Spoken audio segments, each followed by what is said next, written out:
সাংবাদিক বন্ধুগণ, একটু লক্ষ্য রাখি আজকে ইসলামী আন্দোলন বাংলাদেশে দ্বিতীয় গুরুত্বপূর্ণ সাংবাদিক সম্মেলনে এটা এত উৎসাহ পরে কেমনে হ্যাঁ ভাইয়া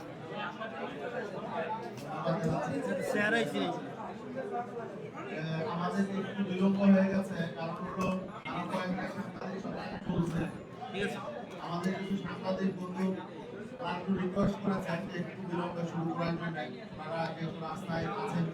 এই জন্য আসলে আমাদের সময়টা ছিল একটাই, আমরা একটাই সময় দিয়েছিলাম। আমাদের সামান্য বিলম্ব করতে হয়েছে কিছু সাংবাদিক বন্ধু রিকোয়েস্টের কারণে। আমরা এখনই আলোচনায় শুরু করতে চাই। আপনারা যদি প্রস্তুত হন তাহলে আমরা কথা শুরু করতে যাব। শুরু করেন।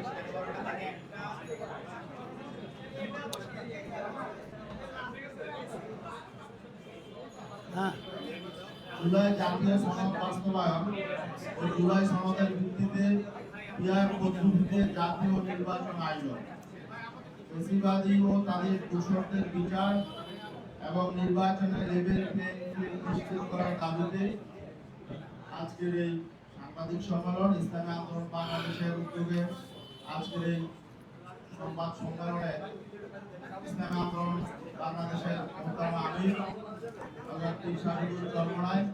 তিনি আপনাদের সামনে কথা বলবেন।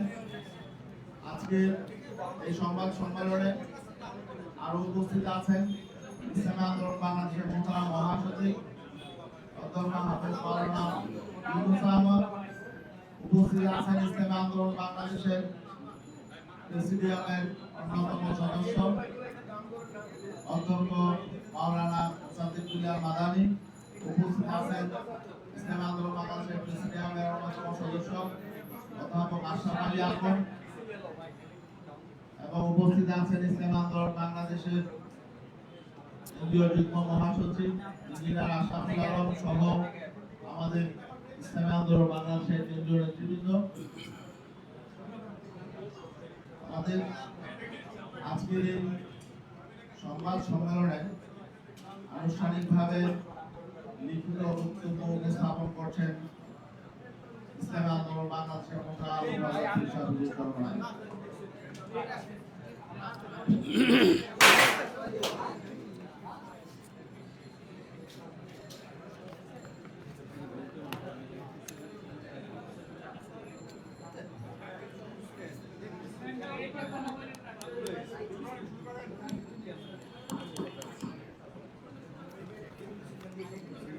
বিসমিল্লাহির রহমানির রহিম, নাহমাদুহু ওয়া নুসাল্লি আলা রাসূলিহিল কারীম, আম্মা বাদ। প্রিয় সাংবাদিক বন্ধুগণ, দেশের বাস্তবতা আমরা সবাই জানি। জুলাই অভ্যুত্থানের প্রেক্ষাপট, জুলাইয়ের রক্ত ও ত্যাগের কথা আমাদের সবাইরই জানা। তবে জুলাই অভ্যুত্থানের প্রত্যাশা ও কারণ নিয়ে কিছু কথা স্পষ্ট করে বলা দরকার। দেশের একটি রাজনৈতিক পক্ষের বক্তব্য, বিবৃতি ও আচরণ দেখলে মনে হয় জুলাইয়ের আন্দোলন হয়েছিল কেবলই ক্ষমতার পালাবদলের জন্য। আদতে বিগত দিনের রাজনীতিতে এটা পরিষ্কার যে কেবলই নির্বাচন ও ক্ষমতার পালাবদলের জন্য জুলাইয়ের অভ্যুত্থান হয় নাই, বরং দেশকে স্থায়ীভাবে স্বৈরতন্ত্রের কবল থেকে রক্ষা করা, রাষ্ট্রের পরতে পরতে জমা হওয়া ৫৪ বছরের জঞ্জাল দূর করা, ক্ষমতার ভারসাম্য আনা, সর্বত্র জবাবদিহিতা নিশ্চিত করা, সাংবিধানিক প্রতিষ্ঠানগুলোকে সক্রিয় ও স্বাধীন করার জন্য মৌলিক সংস্কার করা ছিল উদ্দেশ্য। দেশের রাজনৈতিক সংস্কৃতির শুদ্ধতা আনা ও সকল নাগরিকের ভোটের অধিকার, সম্মান, মর্যাদা নিশ্চিত করার জন্যই জুলাইতে দলমত নির্বিশেষে ছাত্র জনতা রাস্তায় নেমে এসেছিলেন এবং অকাতরে জীবন বিলিয়ে দিয়েছেন। অতএব জুলাই পরবর্তী বাংলাদেশে সংস্কার, বিচার ও নির্বাচন এই ক্রমধারা অনুসরণ করা রক্তের দায় ও অঙ্গীকার। কিন্তু অতীব দুঃখের সাথে বলতে হচ্ছে, সংস্কার ও বিচারকে গুরুত্ব না দিয়ে নির্বাচনকে মুখ্য করে তোলা হয়েছে, যা দেশকে পুরনো অশুভ বন্দোবস্তে আবারও নিপীড়িত করবে বলে আমরা আশঙ্কা করি। প্রিয় সাংবাদিক বন্ধুগণ, আমরা যারা জুলাইতে জীবনকে বাজি রেখে সংগ্রাম করেছি, যারা বাচ্চাদের রক্ত ও জীবন উৎসর্গিত হতে দেখেছি, যারা আহতদের রোনাজারি শুনছি, তারা এই পরিস্থিতি মেনে নিতে পারি না। সেই তাকিদ থেকেই রাজনৈতিক দলগুলোর মধ্যে আলাপ আলোচনা হয়েছে এবং আমরা জুলাইয়ের প্রত্যাশা বাস্তবায়নে সুনির্দিষ্ট কিছু দাবি নিয়ে জোটবদ্ধ আন্দোলন করার বিষয়ে সিদ্ধান্ত নিয়েছি। আমরা ইতিমধ্যেই নানা মাধ্যমে সরকারের নীতি নির্ধারকদের সাথে কথা বলেছি, কিন্তু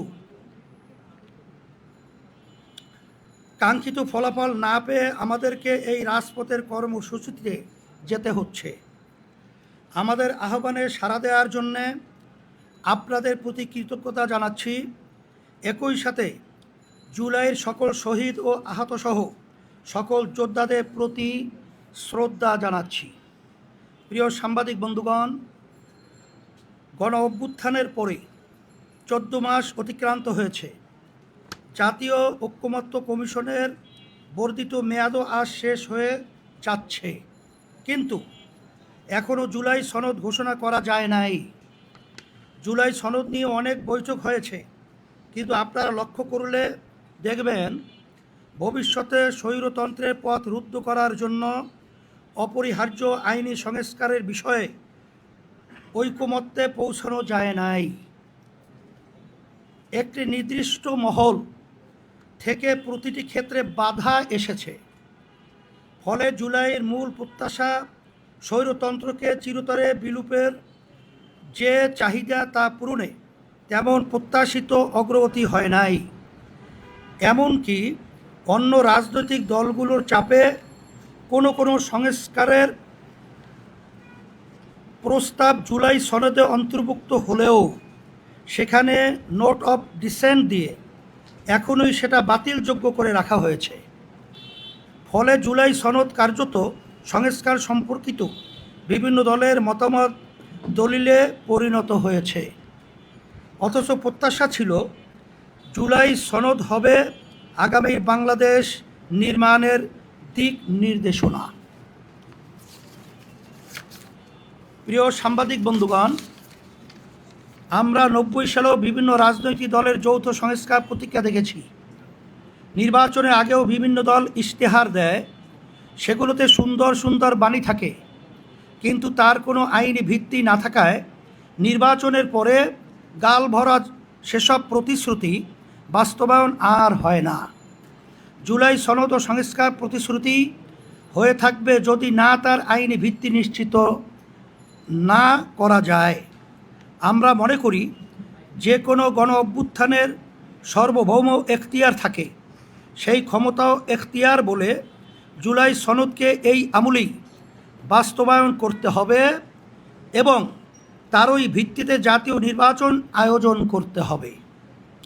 কারণ অতীতের অভিজ্ঞতায় নির্বাচনের পরে কেউ এসে এটা বাস্তবায়ন করবে সেই আশা করা যায় না।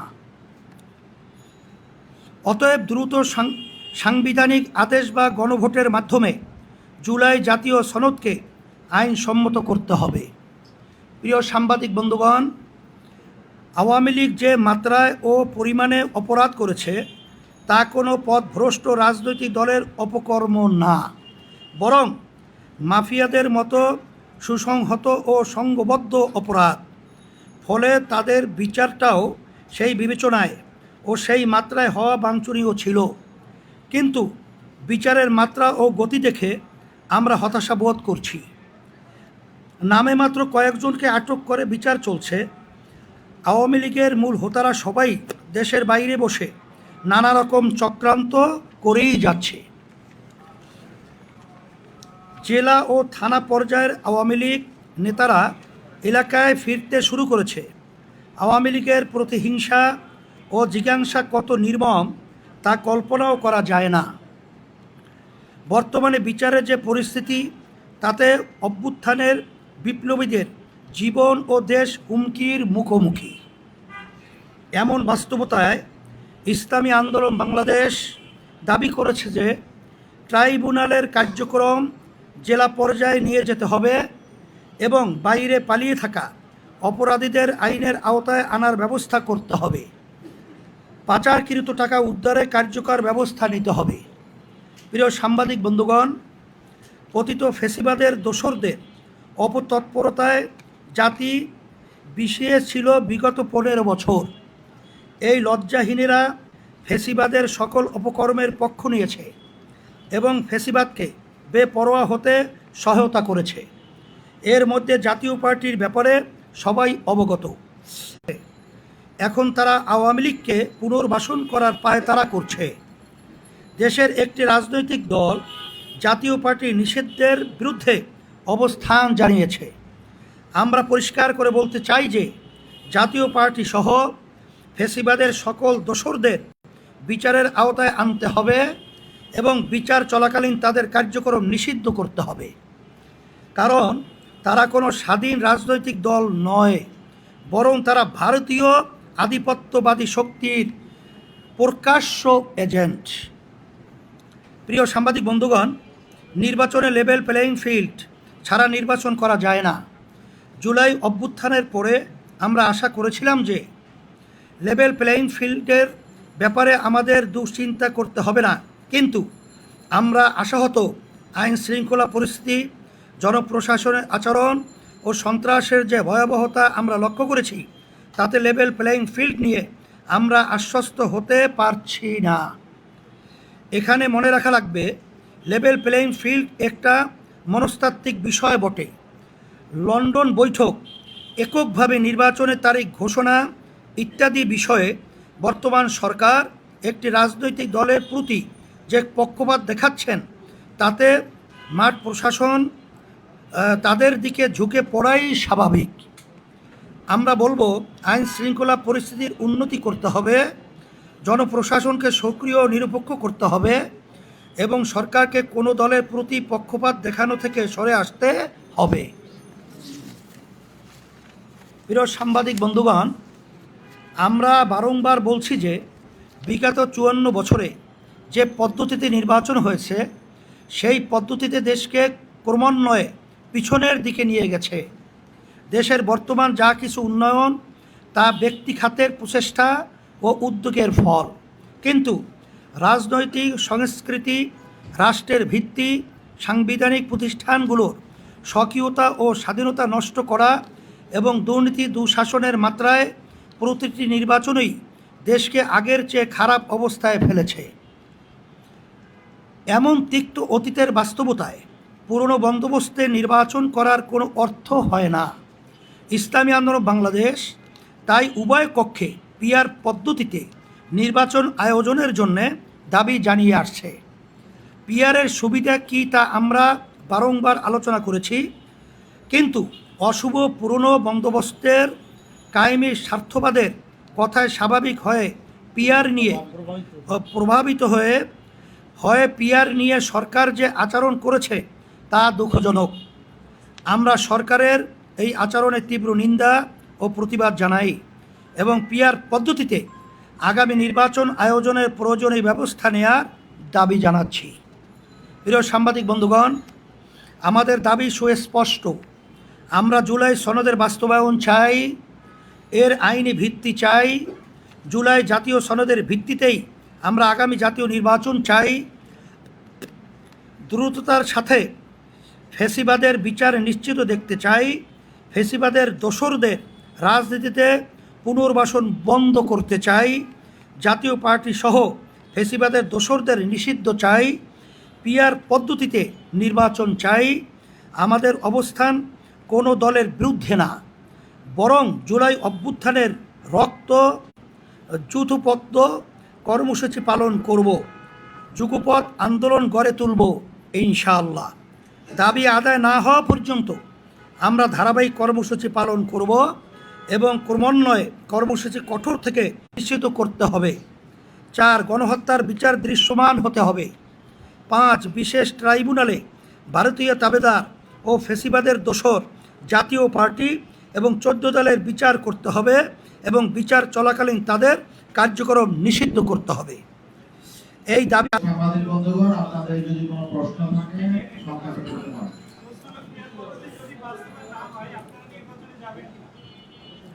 এটা আমরা পরিষ্কার বারবার বলেছি, 53 বছর যেই পদ্ধতিতে জাতীয় নির্বাচন হয়েছে সেই পদ্ধতিতে আমরা দেখেছি জনতার দাবিটা ছিল এই দেশ সুন্দর করা, ফেসিবাদ মুক্ত হওয়া, খুনি কুমিদের থেকে দেশ রক্ষা পাওয়া। এই ক্ষেত্রে 91টা মতো দেশে পিআর পদ্ধতি আছে। আমরা প্রতিটা ভোটারের তাদের মূল্যায়নের জন্য ভোট পিআর পদ্ধতি পরে এককভাবে ফ্যাসিস্ট সরকার তৈরি হওয়ার মতো পরিবেশ পিআর পদ্ধতিতে থাকে না। আর এখানে সংবিধান বারবার এককভাবে ক্ষমতায় যাওয়ার পরে যে চটি বই হিসাবে সংবিধানের ব্যবহার করা, এই পরিবেশে থাকে না।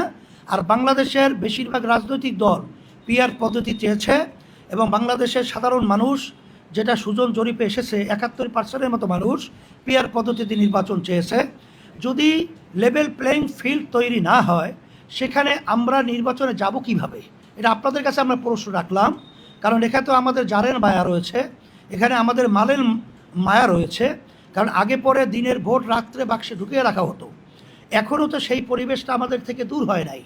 আমরা তো সেটা দেখছি যে এখন আধিপত্য এবং ফ্যাসিস্টদের এবং চাঁদাবাজদের যে দৌরাত্ম্য, কালো টাকার যে দৌরাত্ম্য, সেখানে গুন্ডা বাহিনীর মাধ্যমে, তাদের পেশিশক্তির মাধ্যমে এখানে সাধারণ মানুষ ভোট দিতে পারবে না। এটাই হলো বাস্তবতা, বিগত বাংলাদেশের ইতিহাস। এই পরিবেশ থেকে বাঁচার জন্যে এখানে পিআর পদ্ধতি অতীব জরুরি দেশকে সুন্দর করার জন্যে। এখানে আমরা লক্ষ্য করছি যদি পরিবেশ লেভেল প্লেইং ফিল্ড তৈরি হয়, তখন তো আমরা সিদ্ধান্ত অনুযায়ী তখন আমরা বাস্তবতা নির্বাচনের ব্যাপারে আপনাদের সামনে ওইভাবে উপস্থাপন করব।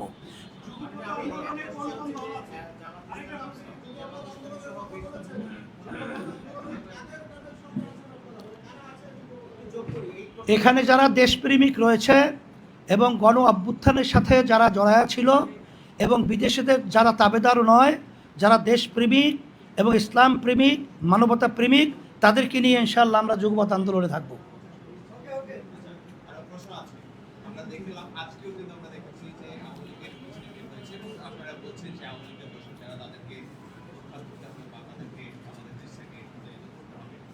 সেক্ষেত্রে আমরা দেখলাম কয়েকদিন আগে যে লোনের উপরে যে হামলা হয়েছে, আপনারাও হয়তো সেই জিনিসটা চাচ্ছেন, আপনাদের উপরে হওয়ার যে আশঙ্কা আছে কিনা, এবং আপনারা যে আন্দোলন ডেকেছেন সেখানে দেশ অস্থিতিশীল হওয়ার আশঙ্কা আছে কিনা? এখানে মূল ব্যাপারটা হলো, আপনারা দেখেছেন যে আওয়ামী লীগ সহ এবং তাদের সাথে যে জড়িয়ে দোসররা ছিল, তাদের কার্যক্রমটা আমাদের সামনে পরিষ্কার। 3 নির্বাচন আমাদের বাংলাদেশের মানুষ ভোট দিতে পারে নাই এবং এখানে রাতের ভোট দিনে 150-এর উপরে বিনা প্রতিদ্বন্দ্বিতায় এমপি নির্বাচিত হওয়া, এদের সহযোগিতায় যারা ছিল এবং হাজার হাজার মায়ের কোল যারা খালি করেছিল, দেশের টাকা যারা বিদেশে পাচার করেছিল, তাদের নৈতিকভাবে রাজনীতি করার অধিকার থাকতে পারে না, বিচার যতক্ষণ পর্যন্ত অপরাধের না হবে। এই জন্য এটা আমরা যৌক্তিক দাবি করেছি এবং এটা বাস্তবতাও তাই এবং সকলেই এটা চায়। এখানে নূরের উপরে যে হামলা হয়েছে সেটা আপনারা দেখেছেন যে আমরাই প্রতিবাদ করেছি, সমস্ত রাজনৈতিক দল প্রতিবাদ করেছে, কিন্তু এখন পর্যন্ত দৃশ্যমান তার বাস্তবতা আমরা বর্তমান সরকারের থেকে আমরা দেখি নাই কঠিন কোনো পদক্ষেপ নেওয়ার জন্য। এটা আমরা দুঃখিত, মর্মাহত। এর জন্যই তো আমরা ভয় করছি যে সামনে যদি এই পদ্ধতিতেই বা এই পরিবেশে নির্বাচন হয়, তাহলে আমাদের জানমালের নিরাপত্তা সেখানে থাকবে না। এটাই বাস্তবতার জন্য এটা আমরা বারবার বলছি। আর বর্তমান অন্তর্বর্তীকালীন সরকার, তার প্রধান তিনি কিন্তু আমাদের জাতির সামনে কমিটমেন্ট করেছেন যে তার 3টা তাদের মৌলিক কাজ, একটা সংস্কার এবং বিচার, তারপরে নির্বাচন। কিন্তু দৃশ্যমান আমরা রাষ্ট্রীয় সংস্কার দেখি নাই, এখানে দৃশ্যমান বিচারও আমরা দেখি নাই, কিন্তু জাতীয় নির্বাচনের ব্যাপারে সে কিন্তু আগেই ঘোষণা দিয়ে বসলো। এটা কেন, কি কারণে, এটা আমাদের বোধগম্য নয়। এটা এই জন্য আমরা দুঃখিত এবং আমরা মর্মাহত। আমি আমি আমি স্যার একটা বিষয় জানার দুটো বিষয় জানার, সেটা হচ্ছে যে আপনারা যারা আর বেশ কিছু ইসলামিক দল তো প্রায় একই কর্মসূচি আছে, আপনারা একই প্ল্যাটফর্মে কেন গেলেন না? আর দ্বিতীয় প্রশ্ন হচ্ছে যে এই আন্দোলনের মাধ্যমে কাকে আসলে চাপে রাখতে চাচ্ছেন, সরকারকে নাকি বিএনপি? এখানে মূল ব্যাপার হলো আমরা ভিন্ন ভিন্ন আমাদের স্টেজে বা আমাদের দলীয় ফোরামে আমরা নিয়ম অনুযায়ী এই যে বিষয়গুলো আজকে আমরা উল্লেখ করেছি, এটা অন্য অন্য রাজনৈতিক দলের সাথে আমাদের আলোচনা হয়েছে, তারাও এর সাথে ঐক্যমত পোষণ করেছে। আমরা আমাদের অবস্থান থেকে আমরা এই কথা বলতে থাকব। একটা সময় যখন আসবে, যখন দেখবো এখন পরিবেশ হয়েছে, তখন একটা আওয়াজও আমাদের সকলের আসার সম্ভাবনা আছে। কাকে চাপে রাখতে চাচ্ছেন, সরকারকে নাকি আসলে এটা যাদের দায়িত্বে আছে, এখানে তো সরকারের দায়িত্বে, সরকার যেহেতু অন্তর্বর্তীকালীন সরকার, আমরা তো তাকেই চাপে রাখবো। এটা তাদের প্রতি আমাদের আহ্বানগুলো। গতকাল আমাদের এসে খেলাফত মজলিস আপনাদের তো সেম কথা, একটু আগে জামাত ইসলাম দিয়েছেন সেম কথা, আপনারাও এই তার মানে আমরা ধরে নেব যে আপনারা ইসলামী দলগুলো এক হয়ে এই আন্দোলনে নামছেন। আমরা ইসলামী দলগুলোর ব্যাপারে 5ই আগস্টের পরে 24/2000 আমরা বলেছিলাম ইসলামী দলগুলো আমরা একটা বাক্স দেওয়ার ব্যাপারে আমরা এটা ঘোষণা দিয়েছি, আমরা চেষ্টা করছিলাম এবং আলহামদুলিল্লাহ সেটা অনেকটাই কাছাকাছি, এরকম একটা পরিবেশ আল্লাহর রহমতে অনেকটা তৈরি হয়েছে। এর সাথে সাথে আমরা আরেকটা কথা বলেছি যে যারা নাকি দেশপ্রেমিক রয়েছে, মানবতা প্রেমিক রয়েছে, তাদেরকে আমরা সাথে নিয়ে আমরা দেশ গড়ার ব্যাপারে, আমরা নির্বাচনের ব্যাপারে আমাদের একটা বাক্স দেওয়ার ব্যাপারে চিন্তা আমাদের সেটাও কিন্তু মাথায় রয়েছে। সেটা সময়ের ব্যবধানে অবস্থার পরিপ্রেক্ষিতে সেটা আমরা ওইভাবে আপনাদেরকে দেখাবো ইনশাআল্লাহ। হ্যাঁ,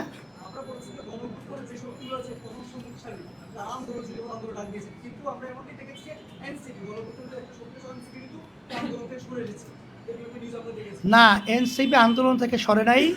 এনসিপিও কিন্তু জুলাইয়ের সনদ আইনি ভিত্তির ব্যাপারে তারা কিন্তু একমত রয়েছে। তারা যুগপথের ব্যাপারে তারা বলছে, যুগপথের ব্যাপারে বলছে, কিন্তু আমাদের যে দাবিগুলো, সেই দাবিগুলোর ব্যাপারে তারা কিন্তু ভিন্নতা মত প্রকাশ করে নাই।